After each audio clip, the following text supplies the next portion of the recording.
Bienvenue sur Réel. Ici, vous entendrez des conversations simples et authentiques avec des personnes inspirantes. On parle de parcours de vie, de métier, de passion, sans filtre ni script. Bonne écoute à tous.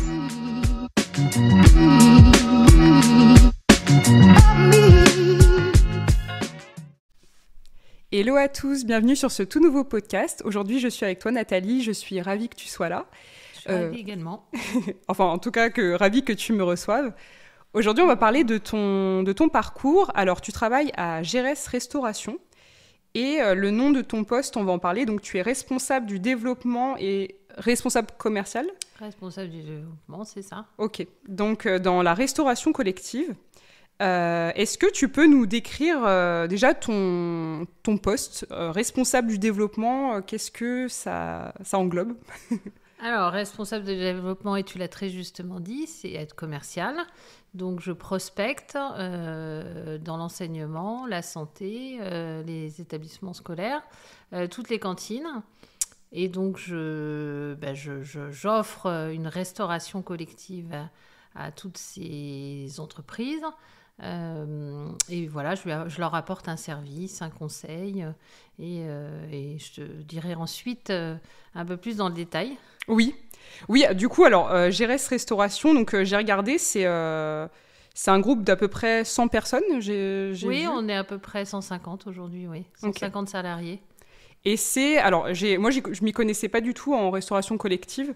Et du coup, j'ai regardé, c'est donc vous proposez effectivement aux établissements, ça peut être scolaire, de la santé, ou même le privé, les entreprises. Oui, on fait le privé, public-privé. Ok. On répond aussi à des appels d'offres. Ok. Public. Et alors en fait, c'est le fait de proposer du personnel, c'est ça pour. C'est pas. Enfin, vous comment dire ? Est-ce que vous faites la nourriture ou c'est plus vous proposez des équipes Alors, on est hébergé chez nos clients, c'est-à-dire qu'il faut qu'ils aient effectivement une cuisine dédiée, puisque dans la restauration collective, il y a deux types. Il y a la restauration commerciale, il y a la restauration d'entreprise, et puis il y a aussi des cuisines centrales. C'est-à-dire que les repas sont acheminés via des cuisines centrales. Nous, c'est pas du tout ça. On est hébergé chez le client, c'est-à-dire qu'il faut qu'il ait déjà l'infrastructure et les cuisines. Et nous, on arrive avec notre staff et effectivement, on fait livrer par nos producteurs, par nos fournisseurs, les matières premières. Et les matières premières sont retransformées comme dans une cuisine, comme chez toi, par exemple. Oui. C'est-à-dire que nos équipes confectionnent, réalisent les repas et après, il y a le service qui vient en second temps. Oui. Voilà. D'accord. Oui, j'avais vu ça hier, je ne m'y connaissais pas du tout, qu'il y avait deux catégories. La restauration commerciale, c'est type les restaurants, etc. La restauration collective, c'est ce que je viens d'expliquer. Et les cuisines centrales, c'est encore autre chose. C'est des cuisines où là, on masse beaucoup de volume. Oui. C'est préparé dans ces cuisines et après, c'est acheminé par des camions en liaison froide, ce qu'on appelle dans les différentes unités. D'accord. Et donc toi, tu es chargé de développer ça. C'est autant le privé que c'est vraiment tous les clients. Moi, je suis multicarte en fait. Okay. Comme c'est une petite structure et c'est vrai j'ai pas présenté la société, mais elle existe depuis 90 et c'est une petite société. Hein, pardon. Comparée au Mentor. Et j'ai la chance, parce que c'est une entreprise à taille humaine, de pouvoir être multicarte. C'est-à-dire que je fais le public et le privé, l'enseignement, la santé et les entreprises. D'accord. Voilà. Est-ce que ça te plaît d'être multitâche, justement ? Oui, c'est tout l'intérêt du poste, en fait. Et je rayonne sur l'Île-de-France. Alors, plus ça va, plus effectivement, maintenant, je suis un peu connue et reconnue dans mon métier, donc j'avance dans les départements limitrophes, mais on reste quand même très sectorisé. Ok. Oui, j'avais vu ça aussi sur le site, que c'était un choix après de rester proche des clients. C'est ça, ça, pour avoir une réactivité, une écoute et être chez nos clients pour toutes questions, problématiques, etc. et de pouvoir intervenir dans des temps relativement court. Ouais. Et on le disait en off juste avant, j'avais regardé sur le site donc hier, et il y avait une phrase que j'ai lue et qui est très vraie, et que je ne m'étais pas forcément dit avant, mais c'est vrai que le repas du midi, notamment quand on est au travail ou même à l'école, c'est hyper important. En fait, c'est vrai que surtout en France, on aime beaucoup manger. Oui. Ça définit quand même la journée si elle va bien se passer, donc c'est Bah, c'est pour ça que c'est important que nous, effectivement, on est plutôt une entreprise où on prône la qualité, hein, la qualité de service, la qualité des repas. Et comme tu le disais très justement, c'est important, c'est un moment privilégié, la restauration, que ce soit scolaire, encore plus en santé, hein. Donc on se doit voilà, d'être hyper professionnel, d'être proactif, de proposer aussi du local, hein, parce que ça on parle aujourd'hui du bio, du local, de s'attacher à travailler avec des producteurs locaux. Et c'est ce que GRS Restauration s'attache à faire tous les jours. Oui, c'est bien, parce que c'est vrai que c'est ce qu'on mange tous les jours, c'est super important. Moi, j'ai pas de cantine dans mon travail, mais j'ai juste eu collège, lycée et après les études supérieures. Et pour les auditeurs qui connaissent pas, moi, je suis en Île-de-France, je suis à Fontainebleau. Et on est à Fontainebleau, là. Et j'ai eu de la chance, c'était quand même des bons établissements où je mangeais très bien. Donc j'ai jamais eu à me plaindre, mais c'est vrai qu'avec le recul, je me dis c'est super important. Sur le moment, je pense que je me posais pas forcément la question. Mais c'est vrai que j'ai toujours très bien mangé et c'est super important. T'as eu de la chance, alors.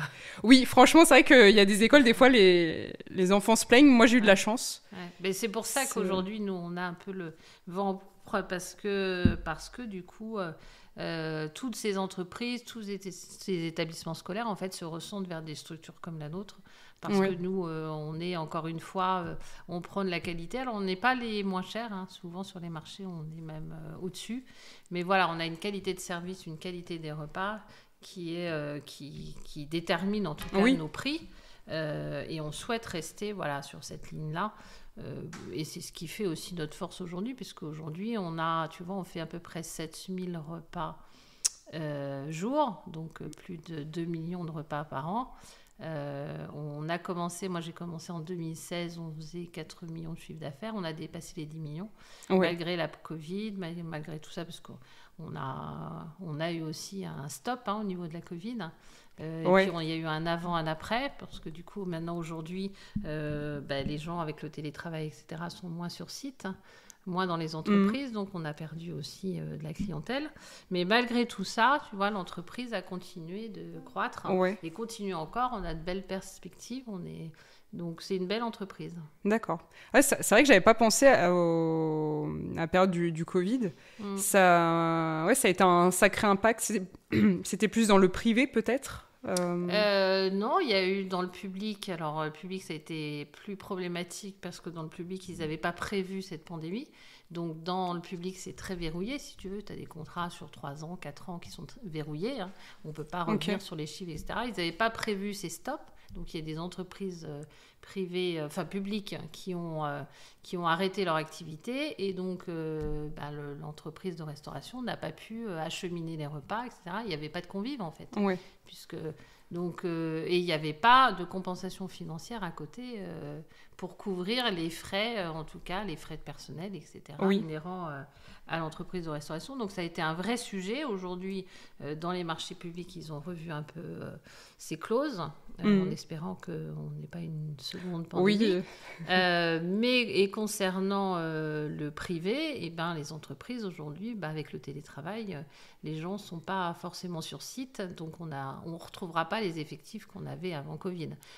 En revanche, on a essayé d'être force de proposition, de proposer des plats emportés, des choses comme ça, pour que les gens puissent partir avec un doggy bag, si tu veux, à emporter chez eux pour le télétravail, etc., pour essayer de conquérir, en tout cas, de pallier à ce manque d'effectifs. Et on a proposé de multiples solutions pour pallier à ça. Mais en tout cas, nous, notre société n'a pas souffert de la Covid. D'accord. Oui, en fait, c'est ça, vous avez dû vous adapter. Et je suppose, comme tu dis, que si votre chiffre d'affaires est à une telle hausse, c'est que forcément, il y a quand même... la qualité, ce que vous proposez, compense largement le monde qui a un petit peu changé depuis la Covid, en fait. C'est ça. Nous, on a su faire un virage, alors pas à 360, mais on a fait un virage et on a travaillé, nos équipes ont travaillé dessus pour justement essayer de trouver des solutions et de pouvoir pallier à... Et je sais que certains confrères ont très souffert de cette pandémie et ont encore du mal aujourd'hui. Et ça a fait aussi que certaines sociétés ont mis la clé sous la porte. Oui. C'est vrai que j'avais, en préparant l'interview, j'avais même pas pensé à ça. On a beaucoup entendu de la restauration commerciale, ce que tu disais, les restaurants lambda, enfin les restaurants. Mais c'est vrai que j'avais pas pensé à la restauration collective pour la période, c'est vrai, du confinement. Il y a des entreprises qui ont été, je sais pas si la tienne a été à l'arrêt, mais nous, on a été à l'arrêt. Moi, mon activité, alors pas l'entreprise, parce que si tu veux, tout ce qui est EHPAD, établissement de santé, ça tournait, quoi qu'il arrive. Il faut quand même acheminer les repas. Dans les hôpitaux aussi. Mais moi, mon activité a été arrêtée, je crois, 3 mois, 3 bons mois. Ouais. Non, mais c'est vrai que c'était... ouais. Et est-ce que, je regardais aussi sur le site, du coup, j'ai vu... Alors, je crois que j'ai juste vu une phrase concernant les groupes scolaires. Ouais. Mais du coup, il y a des... comme des diététiciennes. Oui, je ne vais pas le dire. Des diététiciennes. Diététiciennes, pardon, voilà. qui aident pour la composition et l'équilibrage des menus. Les menus. Est-ce que vous le faites aussi pour tout le monde ou c'est plus... Alors nous, c'est obligatoire. Dans tous nos restaurants scolaires, en fait, il y a ce qu'on appelle des commissions. Si tu veux, on fait des menus, par exemple, sur 6 semaines. On élabore des menus avec le client.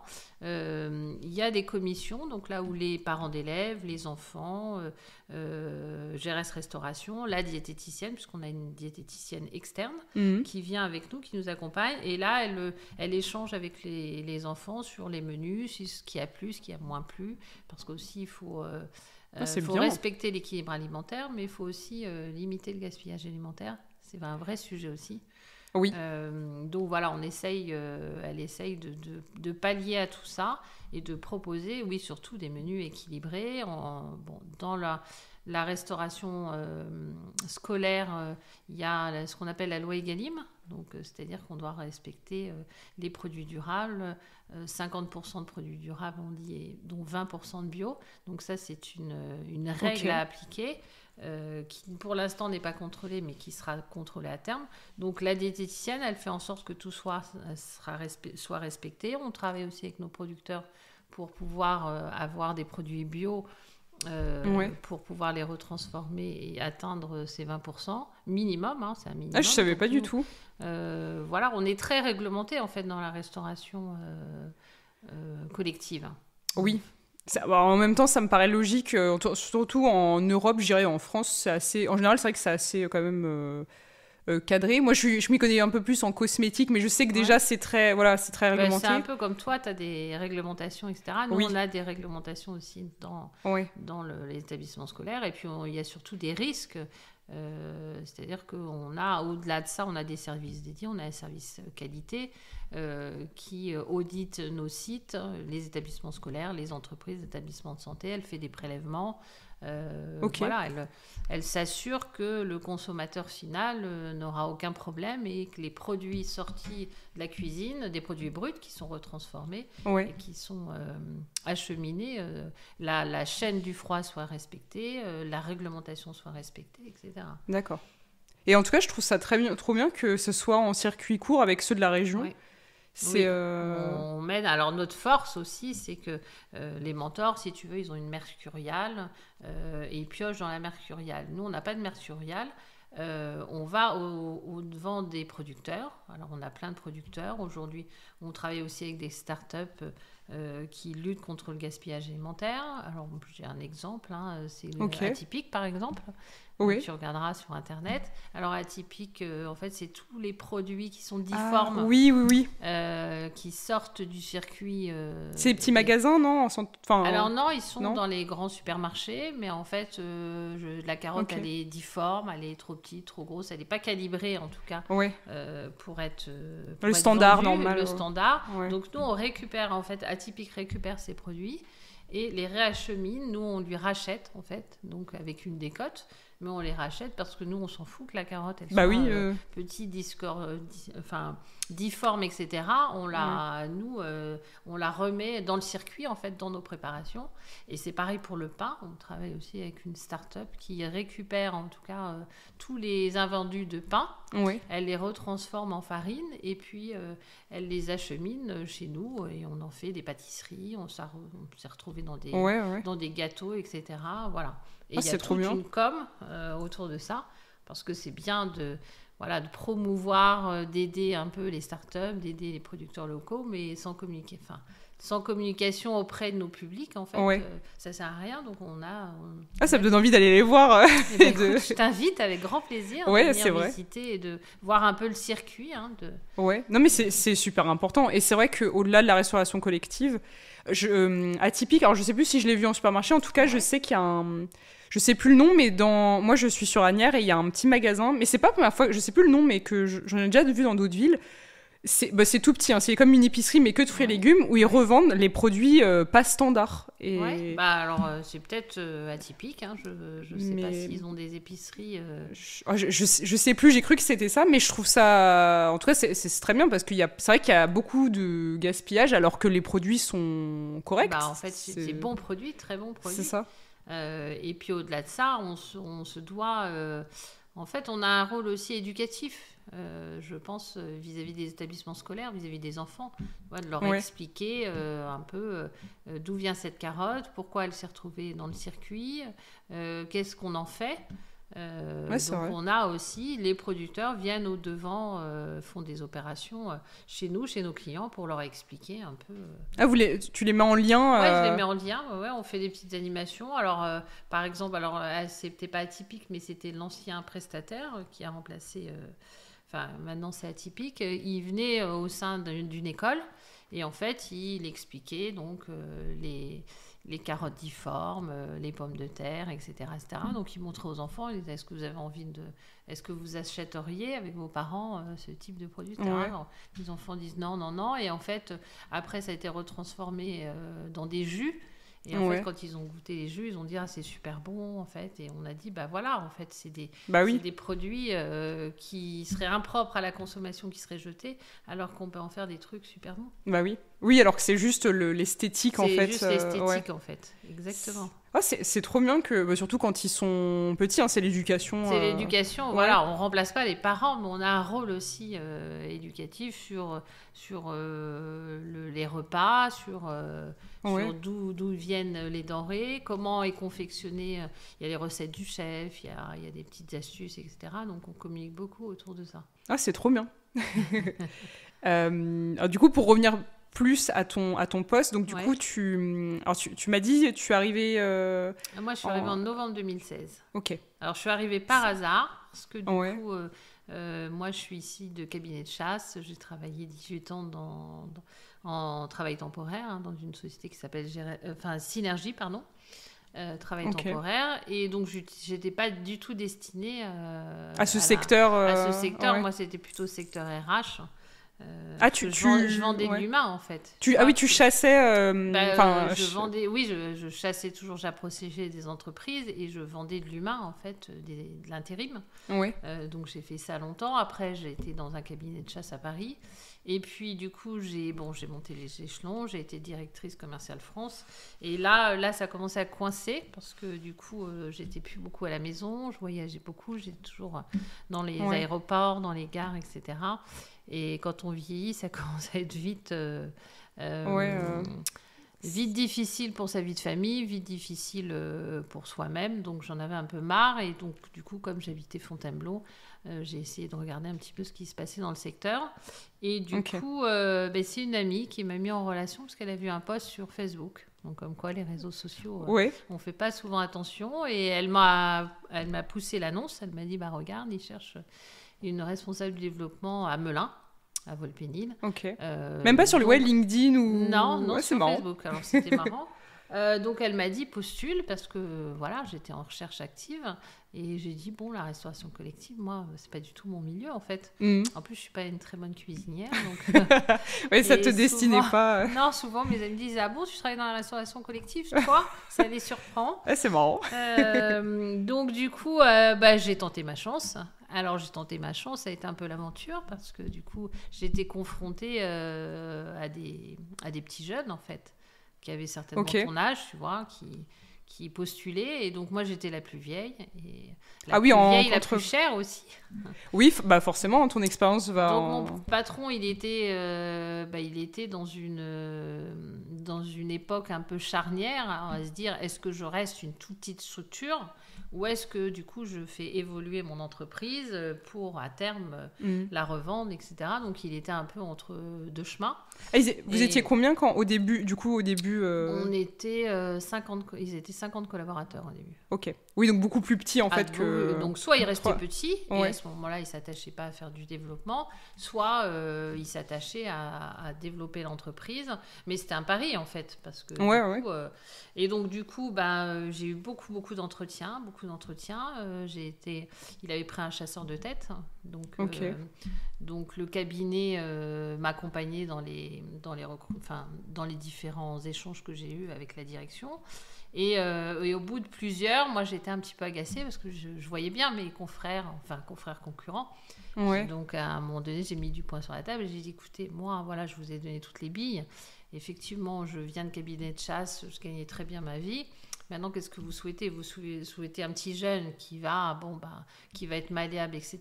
Moi, je vous ai donné mes résultats, parce que j'ai toujours eu d'excellents résultats dans mes différents postes. Donc, oui, c'est à lui de savoir ce qu'il veut. Il faut vendre. Voilà, je lui ai dit, il faut savoir ce que vous voulez. Donc, ça l'a un petit peu perturbé. Et le cabinet a dit, moi, je serai vous. En tout cas, si vous voulez vraiment développer l'entreprise, il faut prendre une senior, en fait. Il faut pas prendre un junior. Et donc, on est parti là-dessus, mais c'était un pari, lui et moi, parce que moi, je ne connaissais rien à la restauration collective. Ouais. Et puis, lui, il était un peu un tournant dans son entreprise et il s'est dit, on peut se gameler tous les deux. Oui, en fait, c'est un risque, hein, comme tu as dit. C'était un risque. On l'a pris. La première année, j'ai fait une bulle. J'ai rien fait parce que du coup, il a fallu aller chercher, même si j'avais un carnet d'adresses et même si...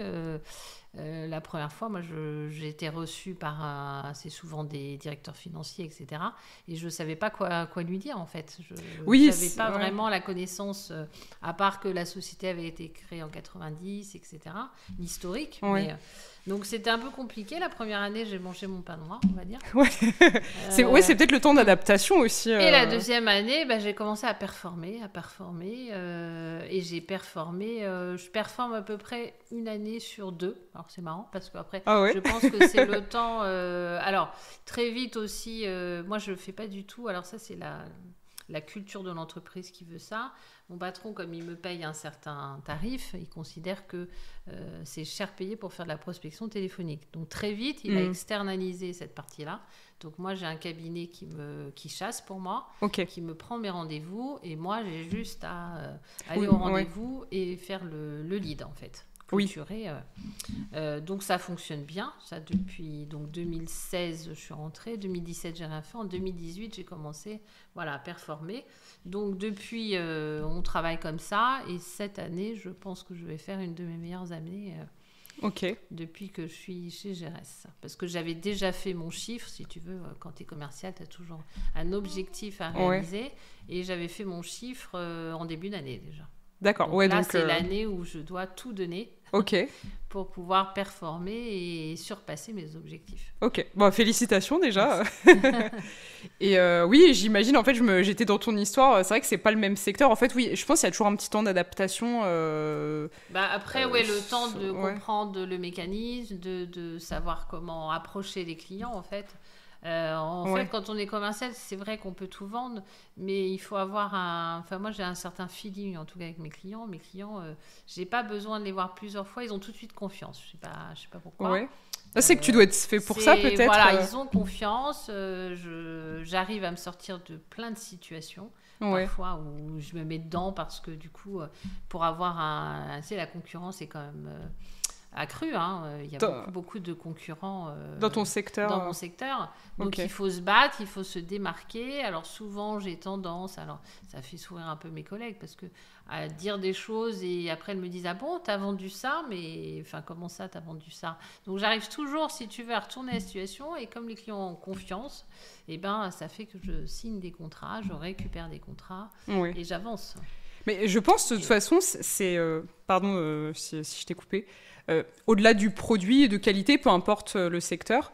Je pense après, c'est juste effectivement la relation humaine. C'est ça, la relation que tu instaures avec tes clients, la confiance que le le fait d'être là aussi, parce qu'ils savent que voilà, s'il y a une problématique, je suis toujours là et ils répondent à trouver des solutions, etc.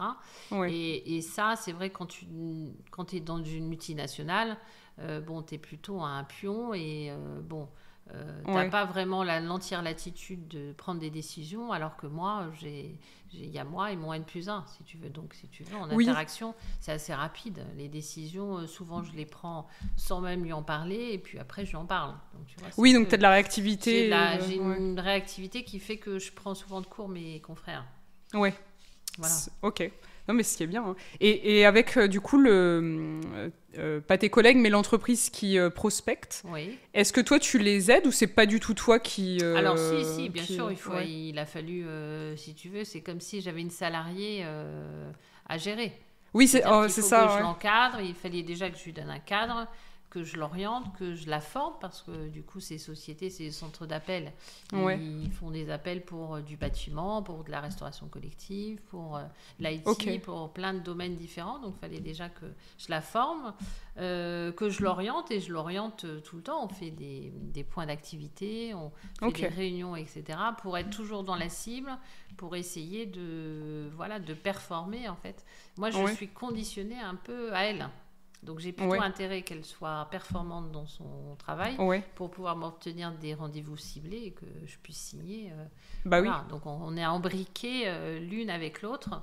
Et pour l'instant, ça fonctionne bien. Mais pareil, on a pris une toute petite structure locale. On n'a pas pris une plateforme qui vient du Maroc, même si j'ai rien contre ces plateformes. Hein. Mais voilà, on a pris quelqu'un de local où je peux me rendre... physiquement pour l'orienter, pour discuter, etc. en face à face. Et non, en plus, c'est, je pense fort à eux parce que c'est vrai que c'est pas simple la prospection. Non, c'est vraiment... moi, j'étais bien contente et c'est pour ça que je m'attache à rester aussi dans cette entreprise parce qu'il a compris que ma valeur ajoutée, elle n'est pas dans la prospection téléphonique. Elle est dans le contact humain, elle est dans le closing, en fait. Moi, mon rôle, c'est plus à la fin du deal. Voilà, c'est ça, de mettre des échéances avec le client et d'arriver à closer et de reprendre à mon confrère le marché. Ok. Et du coup, est-ce que c'est un peu du management ou pas ou tu le vois pas comme ça, le fait que tu aides... je suis son... Alors, pas son manager direct, parce que la tête de l'entreprise, il y a une femme, et donc c'est elle c'est sa responsable directe, mais indirectement, oui, je la considère comme une salariée de l'entreprise, et je m'attache, à ce qu'elle performe, en fait. Oui, il y a un petit peu de management indirect, mais quand même... pas direct. Okay. Est-ce qu'avant, tu avais du management ou tu étais plus... Oui, non, j'ai beaucoup managé avant. Quand j'étais responsable directrice commerciale France, en fait, j'avais plusieurs antennes, plusieurs sociétés de travail temporaire. Alors, à Lyon, à Marseille, à Toulouse, etc. Et dans chaque agence de travail temporaire, il y avait du personnel. Et donc, j'encadrais ces gens. Donc, j'avais à peu près, je suis montée jusqu'à 15-20 salariés. Ok. Oui, donc mais le management, même si j'aimais beaucoup, en fait, le management, on se rend compte que c'est on gère beaucoup de problèmes, en fait, les absences, les problématiques des uns et des autres, et en fait, tu t'éloignes un peu du business. Oui, en fait, t'es plus dans faire l'arbitre. J'extrapole, mais C'est ça, et c'est moi ce qui m'intéresse. Moi, voilà, ce qui me fait vibrer, c'est d'aller conquérir de nouveaux clients, d'ouvrir. C'est vrai que ça me fait comme de l'adrénaline, en fait. Oui, c'est ça qui te plaît le plus, en fait. Je me dis, là, je vais ouvrir un nouveau client, etc. J'adore ça. Mais de toute façon, moi, mon patron, il dirait que je suis une chasseuse. En fait, mais c'est bien. Ça... Je chasse et je fidélise parce que je ne veux pas perdre la fidélisation, c'est important. Parce que dans certaines structures, tu chasses... tu vends, je sais pas, des boulons, tu t'as vendu, hop, terminé, merci, au revoir, et tu attends une prochaine commande ou un prochain client. Là, on est sur des cycles. Alors déjà, on est sur des cycles de vente très longs. Oui, en fait, c'est des contrats. Même entreprise privée, c'est très long. Oui, parce que pour dénoncer, il faut qu'ils envoient une lettre recommandée à mon confrère. Ils ont un préavis de 3 mois, parfois 6 mois, parfois 8 mois à respecter avant que toi tu prennes le marché.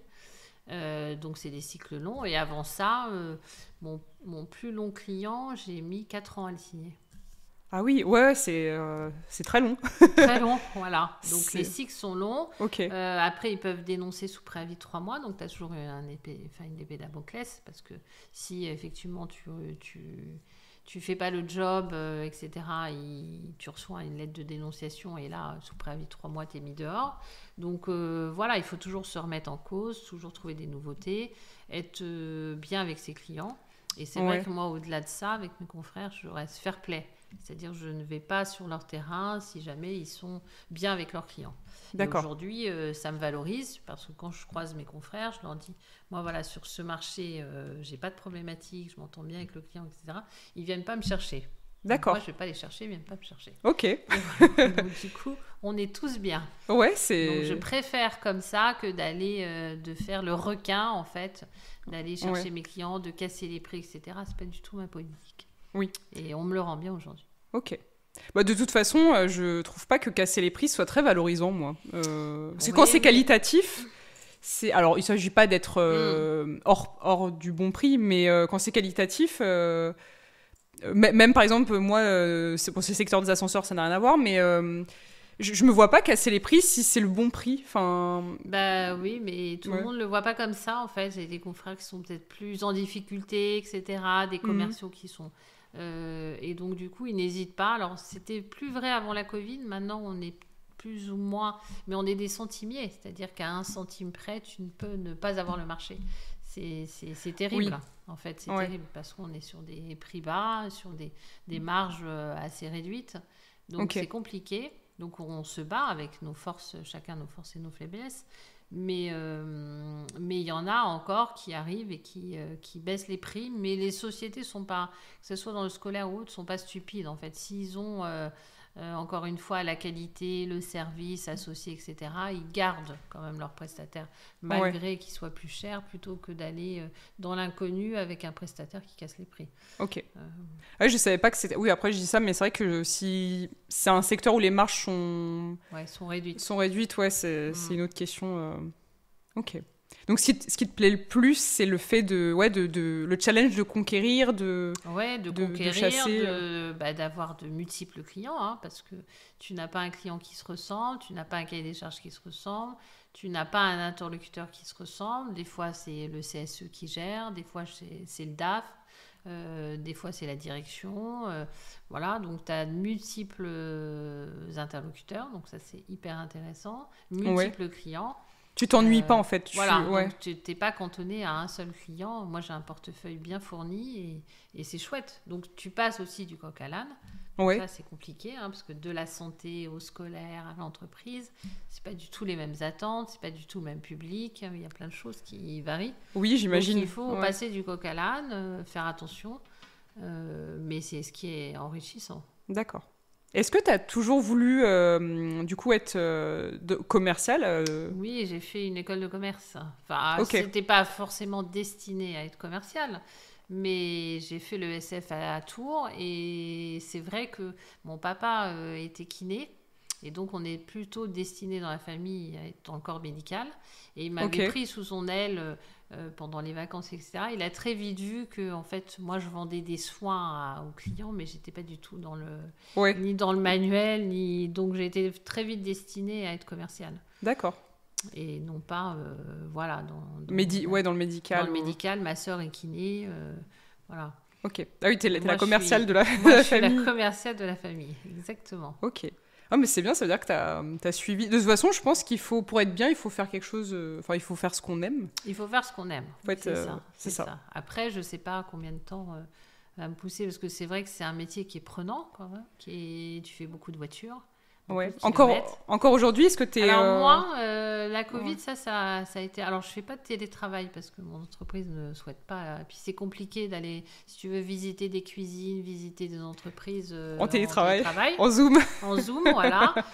Par contre, pour mes premiers rendez-vous, ça c'est vraiment bien pour moi parce que la région parisienne, c'est un peu ma hantise.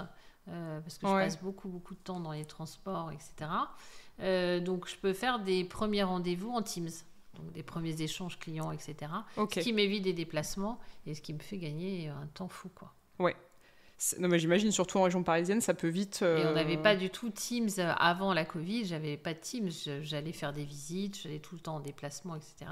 Ouais. Et depuis la Covid, le Teams, c'est quand même généralisé. Et j'ai plein de clients qui font des Teams. Oui, mais c'est vrai que ça a tout changé. Ça a changé beaucoup de choses. Ouais.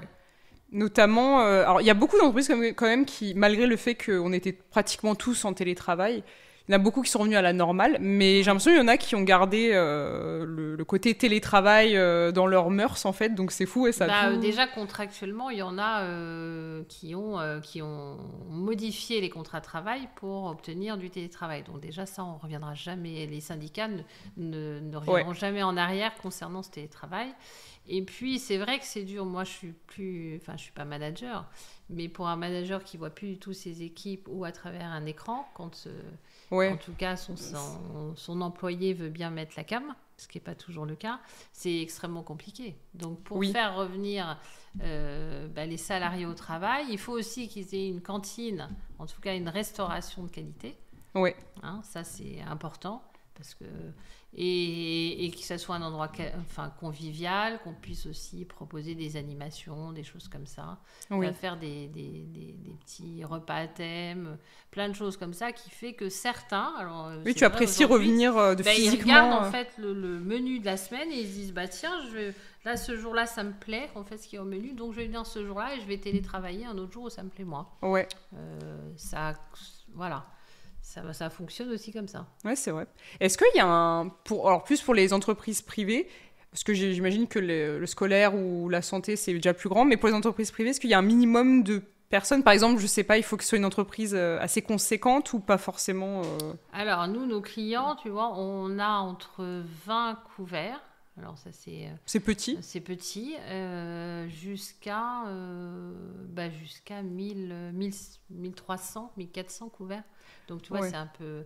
Alors il est vrai qu'aujourd'hui, j'ai un peu le luxe, j'avoue, de pouvoir choisir. C'est-à-dire que des petits clients qui font 60, 80 couverts, j'ai tendance à bouder. Bon, après, un client est un client, on ne va pas cracher dans la soupe. Mais je préfère m'orienter vers des entreprises qui sont plus importantes parce que du coup maintenant on a une stature, on a une renommée qui nous permet de pouvoir aller vers ce type d'entreprise, mais sinon on a tout type d'établissement. Oui, puis c'est vrai que c'est vrai qu'il y a la question pour toi déjà l'énergie que tu mets pour avoir un client, donc je comprends s'il est petit, c'est peut-être pas le meilleur client, entre guillemets. L'énergie est la même, si tu veux, pour un 20 couverts que pour un 1000 couverts. Donc, c'est vrai que je préfère mettre mon énergie vers un client qui est plus intéressant. Oui. Mais qui dit plus important ne veut pas dire plus rémunérateur non plus. Donc, tu vois, il y a des fois des paramètres qui jouent... Oui, et puis c'est vrai qu'aussi, par exemple, les entreprises, on est 20, 30. Je sais pas s'il y a beaucoup d'entreprises qui ont ça, parce que quand c'est petit, je me pose la question, en général, il y a juste une pièce, quoi, où on mange ensemble, et bon, ça doit être assez rare. Après, il y a beaucoup d'entreprises, quand même, qui avaient ça. C'est historique, en fait, qui avaient un restaurant d'entreprise, même s'ils avaient 60, 80 salariés, et qui se battent aujourd'hui pour conserver ça. Parce que, encore une fois, c'est le bien-être des collaborateurs. C'est vraiment une vraie valeur ajoutée d'avoir un restaurant d'entreprise dans son entreprise. Et de ne pas ramener sa gamelle, etc. Et de pouvoir aussi se restaurer suivant sa bourse. Parce qu'aujourd'hui, dans une entreprise, tu payes ce que tu consommes. Oui. Donc, si tu veux acheter un yaourt et venir avec ta gamelle, ou acheter une salade, ou un repas complet une fois par jour, parce qu'il y a des gens aussi, il faut le savoir, qui ont un repas complet qu'une fois par jour. Donc, ils ont la chance de pouvoir l'obtenir au sein du restaurant d'entreprise et à moindre coût, puisque un plateau moyen, c'est à peu près dans les 5 euros. Aujourd'hui, qu'est-ce que tu as à l'extérieur pour 5 euros? Ouais, non, tu n'auras pas de restaurant... Donc c'est vraiment une qualité et certaines entreprises s'attachent de plus en plus à... Mais c'est vrai que c'est des investissements pour l'entreprise ou pour l'établissement scolaire parce que du coup, il faut avoir une cuisine dédiée, il faut avoir les équipements, etc. Nous, encore une fois, on est hébergés chez le client. Oui. Donc on n'a rien qui nous appartient à part l'humain. On arrive avec notre staff, avec nos fournisseurs, etc. Mais toute la cuisine, les infrastructures, donc ça revient cher. C'est un investissement en fait. C'est un investissement. Il faut, quand ça tombe en panne, il faut changer, etc. Donc c'est vraiment, voilà, ça se discute. Mais en tout cas, aujourd'hui, on revient quand même vers le manger sain, mieux manger. Oui, créer de la cohésion, parce que c'est vrai que je pense aujourd'hui, quand on... Sur les sites Indeed ou quoi, quand il y a des annonces, je pense qu'on regarde aussi beaucoup le télétravail, on regarde les avantages. Mais c'est vrai que c'est un plus. Moi, quand je vois cantine de l'entreprise... C'est un plus. Oui, c'est ça. On se dit forcément c'est pratique parce qu'on pense pas toujours à faire à manger. Enfin voilà, donc c'est pratique, c'est pas cher, Voilà. Non, c'est vrai que c'est un vrai plus. Donc je pense que c'est, comme tu disais, un investissement pour l'entreprise, même si c'est un coût. Oui, mais je pense que c'est beaucoup, en tout cas, je parle pour les petites entreprises, sont attachées quand même un maximum à garder leur restauration, même si c'est un coût, parce qu'en fait c'est un centre de coût la restauration, hein, c'est pas un centre de profit. On ne fait pas de profit sur la restauration collective. Donc les entreprises, aujourd'hui, elles regardent quand même aussi en bas de la page combien ça leur coûte. Mais comme tu dis, ça permet aussi une attractivité. Parce que certaines entreprises qui recrutent, sont sur des secteurs porteurs, qui recrutent, le fait d'avoir effectivement un restaurant d'entreprise fait qu'ils ont moins de mal à recruter des collaborateurs qu'une entreprise qui n'aurait pas. Et à les garder peut-être. Et à les garder peut-être. Ouais. Est-ce que c'est quoi tes prochains objectifs Alors, il y a en chiffres pour ton année, mais est-ce que tu as d'autres grandes lignes au niveau de ton, je sais pas, de ton poste, tu vois, en général c'est compliqué parce que, encore une fois, moi je suis dans une petite structure, donc il n'y aura pas vraiment peut-être d'avoir un collaborateur complémentaire qui fasse, parce que moi aujourd'hui c'est vrai que je fais le public et le privé. J'ai tendance à délaisser un peu le public par manque de temps et par manque aussi de connaissances, hein, parce que les marchés publics, c'est compliqué. Donc d'avoir quelqu'un que je pourrais coacher, etc., et accompagner sur les marchés publics pour pouvoir acquérir de nouveaux marchés et continuer à faire grandir l'entreprise. Ok. Oui, en plus, ça permettrait à la personne que tu transmettes tout ce que tu sais. Oui, c'est ça. C'est vrai. Et c'est vraiment, encore une fois, tu négocies pas un marché public, il n'y a pas de... Comment dirais-je ? Il n'y a pas de relationnel avec un marché public. Et c'est pour ça que je traîne un peu des cas de fer pour répondre au marché public. J'en ai quelques-uns, hein, parce que du coup, tu as un cahier des charges, tu étudies le cahier des charges, tu fais une visite souvent collective avec tes confrères. Si tu dois poser des questions, c'est sur une plateforme des marchés publics, donc tu ne peux pas. Donc tu vois, c'est très encadré. Tu as des délais, alors que sur le privé, c'est toi qui fais un peu ton calendrier. Et au-delà de ça, du coup, en fait, il y a moins de relation humaine. Voilà. C'est-à-dire qu'après, ils font des tableaux, ils se réunissent en collectivité ou en comité de direction, et là ils regardent le moins-disant, etc., et on s'oriente vers telle ou telle entreprise, mais il n'y a aucune relation commerciale. La relation commerciale, elle vient après, une fois qu'ils choisissent le prestataire. Alors les autres reçoivent un joli courrier en disant vous n'avez pas été retenu. Souvent on demande l'analyse des offres pour savoir où on s'est situé et pourquoi on n'a pas été retenu, mais une fois qu'ils ont statué, souvent tu te rends compte que tu n'as pas la réponse. D'accord, en plus. Ça ne fait pas avancer. Donc voilà, c'est vraiment ce qui me gêne, moi, dans les marchés publics. Et donc, chez mes confrères, il y a des gens il y a des commerciaux spécialisés en marché public et spécialisés en privé, dont certains sont spécialisés qu'en restauration scolaire, qu'en restauration sur santé. Vraiment ciblés. Alors moi, je veux être multicarte, mais les marchés publics, c'est plus compliqué pour moi. Oui, je comprends ce que tu dis. C'est vrai que, en fait, il y a moins d'interaction humaine, quoi. C'est vraiment un peu sur le papier. Et, c'est ça. Tu remplis des chiffres dans des cases et terminé. Tu envoies ta copie. Et encore, à l'époque, quand je suis arrivée en 2016, en fait, c'était pas en démat. Donc, tout était en support papier. Donc, tu arrivais pour des grosses entreprises, tu avais un carton énorme. Moi, j'étais choquée. Je faisais coursier au début. J'amenais des tonnes et des tonnes de dossiers, que du papier. Et on amenait ça à l'entreprise. On posait ça en disant, ouf, on arrive juste parce qu'on t'avait tel jour, fin du marché, tel jour, telle heure, avant midi. Donc, il fallait que tu arrives avant midi. Physiquement, avec ton carton et tous tes dossiers. Et après, c'était étudié, etc. Maintenant, tout ça, c'est en dématérialisation. Tu as des plateformes de marché public et tu envoies tous des documents en signature électronique, etc. Mais moi, je trouvais ça aberrant. Bah oui. Moi aussi, je pensais que c'est en physique que chacun arrive avec une boîte. Donc, ça évolue, mais c'est toujours pas très attractif. Mais il en faut aussi, parce que les mairies, c'est public. Il y a beaucoup d'établissements scolaires qui sont publics. Oui, bien sûr, hein, il en faut. Mais je comprends, toi, ton point de vue, où du coup, ça doit être moins... Ouais, je comprends que ce soit moins intéressant à tout donner pour le fait que ce soit sur... même quand tu poses des questions, ce soit une plateforme, en fait. Mais c'est ça, tu poses une question, ils disent, vous poserez votre question sur la plateforme. Comme ça, en tout cas, tous mes confrères ont la question et ont la réponse. Mais ils pourraient très bien le dire à l'oral, en fait. Oui, c'est ça, ouais. Ça fait très cadré. C'est trop... En tout cas, moi, c'est trop formaté, trop encadré pour moi. Ok. J'aime bien chez mes clients, tu vois. Je les rencontre et après, on fait on se donne des échéances et c'est moi qui cale un peu le calendrier. En leur disant, on se revoit telle date, etc. Je fais un peu comme je veux. Et après, je me donne une deadline pour clôturer mon dossier en disant, bon, bah là... C'est bon, on s'est vu assez de fois, vous avez tous les éléments, et il faut après trouver le déclencheur pour les faire basculer. Ok. Ouais, je comprends. Mais c'est intéressant. Oui, non, mais je savais pas du tout pour les marchés publics. Du coup, est-ce que c'est, dernière petite question, c'est ce que tu préfères? Ouais, donc toi, c'est plus close les deals et faire le calendrier, etc. Exactement. Moi, c'est le closing qui m'intéresse. Ouais. Voilà, c'est toute la relation en amont. De la découverte, en tout cas, comme tu apprends en école de commerce, tu vois, la découverte du besoin, la compréhension, etc. Toute la vente, le process de vente et jusqu'au closing, parce que pour un commercial, le closing, c'est le Graal. Ouais. Moi, c'est ce qui me fait le plus peur. Tout ce qui est négociation, etc.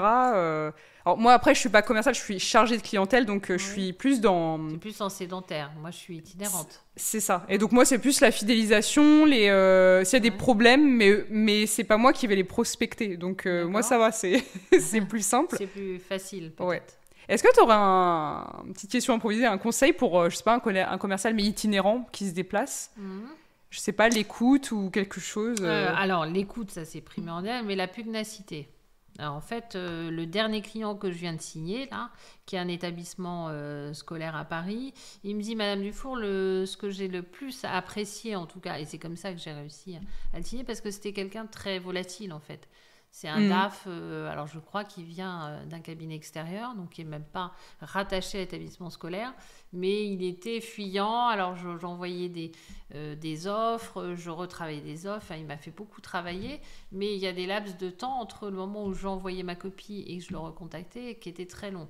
Et là, j'ai fini par arriver au closing, et il m'a dit, votre vraie qualité, en fait, c'est la pugnacité, vous n'avez jamais lâché, et ça, c'est une grande qualité, parce que du coup, je l'ai accompagné jusqu'au moment où il a pris la décision en disant, pour lui, c'était une qualité, un suivi. Oui, tu serais toujours là, en fait. Voilà, en disant, c'est sécurisant, parce qu'elle sera toujours là, quand j'aurai des problèmes, elle me suivra, etc. Et c'est ce qui a fait, et je pense qu'un commercial, il ne faut jamais lâcher. Même si parfois tu peux avoir des déceptions, ça arrive, on ne gagne pas à tous les coups, malheureusement, sinon ça serait simple. Donc, mais il faut toujours se remettre en question, aller de l'avant et surtout jamais lâcher. Oui. Jamais lâcher. Ok. Bon, bah, pour tous les commerciaux qui nous écoutent ou qui veulent faire ça, non, mais je comprends, c'est vrai qu'il faut de la ténacité, parce que c'est vrai que si au moindre obstacle on abandonne, malgré la déception, on va pas aller loin non plus. Non, c'est ça. Un commercial qui abandonne très rapidement ou qui lâche son client, il ira jamais très loin, malheureusement. Ok. Écoute, moi j'ai appris plein de choses sur la restauration collective. Merci beaucoup. Merci Marine, merci beaucoup pour cet échange. Ouais, ça t'a plu? Super, j'ai adoré. Eh ben écoute, je sais pas quoi te souhaiter pour la suite, en tout cas des bons chiffres, parce que tu disais que c'était une très belle année pour toi. Oui, c'est ma meilleure année, oui. Donc je te souhaite ça, d'avoir encore... performer encore. Ouais, c'est ça, et puis des belles années aussi, et puis de peut-être avoir quelqu'un par la suite avec qui tu peux... J'espère que j'évoluerai en tout cas avec la société, que je resterai chez GRS Restauration, parce qu'encore une fois, c'est une belle entreprise, et on verra ce que l'avenir me réserve. Bah oui, je te souhaite ça. Merci Marine. Merci à toi, je vous souhaite à tous une bonne écoute, j'espère que ça vous plaira et que vous apprendrez plein de choses. Salut! Et voilà, ce podcast est déjà fini. Merci d'avoir écouté, j'espère que cet épisode vous a plu. Si c'est le cas, n'hésitez pas à le liker, à le partager et à vous abonner pour ne pas manquer les prochains épisodes. À bientôt!